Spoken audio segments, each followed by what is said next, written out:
Today we're diving into a topic that's got some of us a bit paranoid. Links. You know, like when you accidentally click on a sketchy link and suddenly wonder if you're about to get hacked into next Tuesday. Let's talk about whether clicking a link alone can actually compromise your security. So by just clicking a link, I mean you click it, don't download anything, and don't fill in any forms.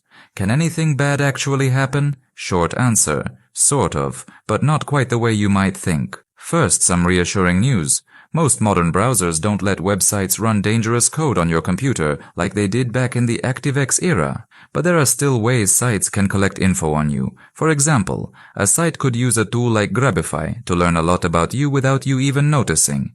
Let's say I put my YouTube channel URL into Grabify, click Create URL, and voila, now I've got a tracking link. Now I'm using a VPN here, always a good habit, but let's click on this Grabify link and see what it shows me on the back end.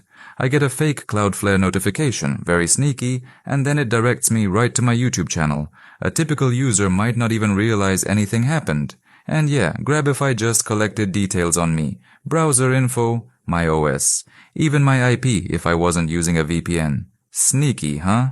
Speaking of VPNs, here's a fun twist.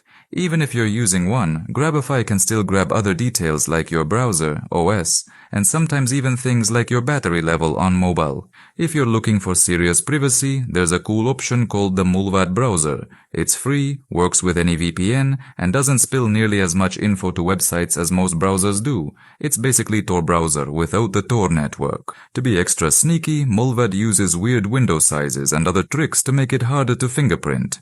Alright, let's get to the scarier side of things. Is it possible to have actual code run on your machine from a single click? The short answer is yes, but it's rare and mostly happens with high-stakes targets like, say, government officials. For example, North Korea has occasionally managed to exploit zero-day vulnerabilities in Chrome. This is where a website, with some very specialized code, can run native machine code right on your computer.